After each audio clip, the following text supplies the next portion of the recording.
Assalamu alaikum. Inshallah, you're well, guys. So, today I'm going to talk about tips on how you can, inshallah, succeed in the partner interview. And if it's not with a partner, it's likely going to be with a director or senior manager at the firm that you've applied for. Now, there is a lot to cover. So, what I'm going to do is, inshallah, split these out over the next couple of videos. And what I would say is, if your assessment center or telephone or partner interview is before I've completed these series of videos, feel free to get in touch, message me on Instagram. Inshallah, I'll try to give you some tips in advance. So the first tip that I have for you is make sure you do your research. Now, most of you will research the firm that you've applied for and get a bit of an understanding of what you'd be doing as part of that service line. So if you've applied for audit as an example, what you'd be doing in your first year as an audit trainee and what that may mean for you in terms of future career opportunities and where you could go once you've qualified, right? But it's important to also research the market, the competitors and other service lines as well. And inshallah, you should be spending about a day doing your research. It sounds like a lot, but trust me, if you don't do your research, then unfortunately the chances are that you won't secure that job offer because you just won't be prepared. Now, the reason why you search competitors, market conditions, maybe even the regulators, and what's going on in the news as well, is because you can give well-rounded answers. So let's talk about a common question that's asked is why apply to KPMG, right? A big four firm. And the interviewer wants to know why KPMG. So if you say common things such as, a large firm, great training opportunities, big teams, diverse teams, well, that's quite standard amongst all the big four. Right? You could go to EY and get that same experience. You can go to Deloitte. The interviewer wants to know more about why KPMG. Now, if you've done your research into the competitors, you will definitely find a difference. Something that appeals more about KPMG than the other firms. Whereas if you haven't, then you won't know. You'll go for those bog standard answers, right? It won't look good. So that's why you do your research on the market, what's going on in the news, regulators, competitors, because that means that you can give well-rounded answers and justify your position, and you can show off your research skills at the same time. So it looks good. So you're not only just answering the question, but you're getting a tick box in terms of this guy knows what they're talking about. Secondly, so once you had your introduction, they've asked you some of the straightforward questions. Tell us a bit about yourself, why this particular firm, why this particular service line. It's likely they're going to still ask one or two competency-based questions. And you should refresh, what you wrote at the application stage, just in case that same question comes up. And these questions are going to be your standard questions around, what's your greatest achievement? What's your biggest weakness? What motivates you? Name me a time you've dealt with conflict. And remember, you should all know by now that STAR methodology, right? Situation, task, action, result. So you talk about the situation, providing a bit of context, right? Then you talk about the task, what needed to be done. Then you talk about the action, which is very important. This is where you make yourself stand out, okay? There's no I in team, but there is a me. So talk about yourself. What did you do? And the most important bit, the result. You don't just say, I did this. You say, I did this and this resulted in X, Y, Z. Okay, so you talk about the results which were specific to your actions. So I wouldn't talk about the team achieved this as such. I would say, as a result of my actions, I did this. This happened, right? So you can amplify your achievements. And remember, guys, when you're answering competency-based questions, remember to use a wide range of examples and remember the core skills that they're testing. Teamwork, adaptability, organization skills, communication skills. So by showing a wide range of experiences, inshallah, you'll cover those off. So at this point, it's quite standard. Most of these questions you can research online or would have answered before as part of the telephone interview or the application form process. But the likelihood is they're probably going to ask you about current affairs as well. Okay, so a question might be, what could the government have done better to deal with the pandemic? Or what could you change about the current UK tax system to eradicate poverty, right? And the thing is, they're not really interested in your opinion. So whether you're for or against it, they want to test how you structure an argument, okay? So in this example, what I would do is probably have an introduction. So say as a result of the pandemic, it's been tough for the government to deal with. No government has ever faced this situation before, giving a bit of an introduction. Then you could talk about pros and cons, and I'd limit this to probably 2 pros and 2 cons, and then you give a conclusion. Okay, which side you sit on, and give a conclusion, choose an opinion, whether you're in favor or against, but the main thing is you give both sides of the argument, because that's what they're really looking to test. Can you give a balanced opinion, or can you justify your opinion? And what the chances are that they're probably going to test you by adding a follow-up question or putting something in there which you haven't considered, a scenario as such, right? You may be on the pro side, like the government could have dealt with things much better, and they may say, hold on a minute, what about this? And they want to see how you react to that. Do you change your opinion? Or do you successfully argue against it? Okay, because if you change your opinion, it may be indicative that you could be easily swayed. Whereas if you stand your ground and go, actually, no, that was my original opinion, and I appreciate what you've just said, but here's reasons why I disagree, that, in my opinion, will look better. So if you're asked a question about current affairs, don't think that your opinion is the most important bit. It's more about how you structure that argument. And remember, guys, don't forget to show off in that answer. Okay, when I say show off your other skills.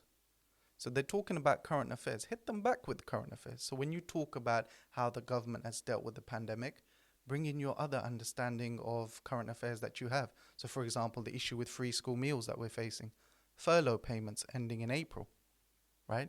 This is how you can go a bit beyond and show, actually, you've asked me a question about what's going on, but let me show you I do know what's going on, right? It'll get you those extra brownie points and look good. So another type of question they'll probably ask you to differentiate you from other candidates is work-based scenarios, which are very tough because you haven't done that job before. So how would you know? And to be honest with you, even if you've done a week internship or a placement scheme, that's not enough, right? Unless you spent a year in the industry. But if you spent a week or an insight day, that's not enough to know how audit operates, okay? So a question they might ask you is, what would you do if a client doesn't provide you financial information? Or what would you do if you spotted a mistake in last year's audit file? You know, if I was a trainee, I wouldn't know. I've never worked in audit before. What would I do? But just take a deep breath and think about it. Okay, as a first year audit trainee, what are you realistically expected to do? So firstly, talk about understanding the impact. So that question, let's go back to it. What would you do if the client wasn't providing you with the required financial information? Okay. Well, in the case of an audit, I would say that could potentially lead to a delay in the audit delivery. So I try understand why that was the case. So you do your research. So you've understood the impact at this stage. You've done your research. And then what I'd probably do is go back to my seniors and report to them and explain, look, we're having these delays. I think it's being caused by this, but I want to know your opinion because you have experience of working on the client, right? And that's probably what you would do in your first year. You wouldn't know how to deal with it. You wouldn't go up to the client and say, you owe us this, you owe us this. You don't know what the relationship is like. You'd probably take advice from someone more senior than you. So when answering anything like that, you don't have to get too technical on it. Oh, I'd do this, or I'd report to the FD or something like that. Keep it simple. Talk about understanding the impact so you are aware, right? In the case of an audit, this may impact audit delivery. Then you speak about your research. So what you would do, you would investigate this further. So you wouldn't just go straight to your manager with no information. You'd say, this was the documentation that they needed to provide. This was the deadline. This is the issue. I've seen that we're facing issues with other deliverables as well. And this is caused by this particular person or this particular team. You do all that research. And then you'd go to your manager and give them an opinion. This is what I think we should do, but I wanted to come to you for more advice because you've got more experience of working on this client and managing that relationship. Honestly, that would look good. And you can see there, I never actually spoke about anything technical. All I said was, I understand what the impact of this could be, right? I did my research and investigation, and then I reported to my seniors. Okay, so if you're asked a work-based scenario question and you're completely stuck, that may help you out. Another tip I'd give is, when answering all of these questions, don't waffle. Okay, that's very tough. How do you know you're waffling? Well, firstly, I'd say you're probably not paying attention on screen, right? You're probably thinking about what to say, looking up. Okay, you're not facing that person, giving them that respect. And secondly, you're probably saying the first thing that comes into your brain. right? You've gone beyond what you've prepared, and you feel like from the way the other person is reacting, potentially they're not giving anything away. You need to carry on talking for the sake of talking, and I just need to talk. Okay? It doesn't look good. Don't waffle. Keep your answers to between 1 to 2 minutes. Why 1 to 2 minutes? Because it gives you a chance to give detail, show off some skills, but not waffle anymore. If you think about it, the interviewer is likely to ask you some follow-up questions as well.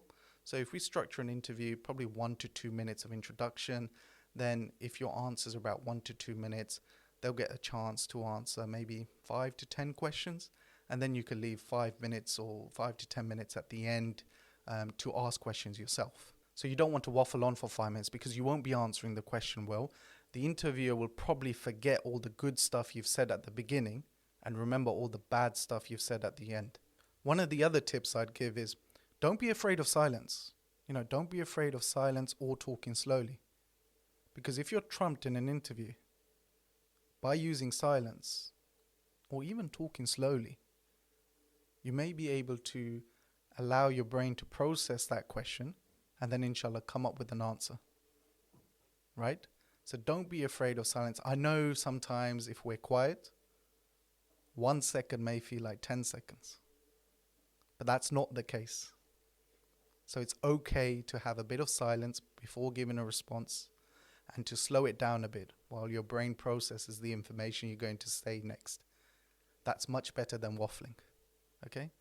And that takes practice. So my final tip is make sure you practice. People often ask me, I get nervous in front of interviewers. That's not a weakness as such, right? That's a lack of practice, right? And for those of you who may be applying for these schemes next year or in a couple of years' time, my advice would be is make sure you're working, getting involved in extracurricular projects, helping out in your communities, because these experiences will definitely help you answer these questions. So remember, you could be nervous because of a lack of interview practice or because you don't have those wide range of experiences. So what I would say is definitely make sure you practice before you hit the real thing. And how can you practice? Right? Simple. Ask your family to interview you. Record yourself. Remember that thing I said about silence? Try it. Record yourself. Stay silent for a second. And then you'll realize actually staying silent for a second isn't as long as it is. It's absolutely fine. In your head, you might be going crazy thinking, that was 5-10 seconds.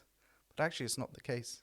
So definitely, I'd say one of the most important tips is make sure you practice beforehand. And that could be with anyone. So inshallah, we'll leave it there. So I've covered off some tips on how you should answer questions. Inshallah, in my next video, I'm going to talk about how you can ask questions, right? How to ask that question that will help set you apart from others. So inshallah, you found these tips on answering questions quite useful. Let me know if they've helped you out. And guys, as always, if you have any questions, please feel free to comment below or message me on Instagram. As always, guys, please do share the channel with others. I really appreciate the support you guys give me.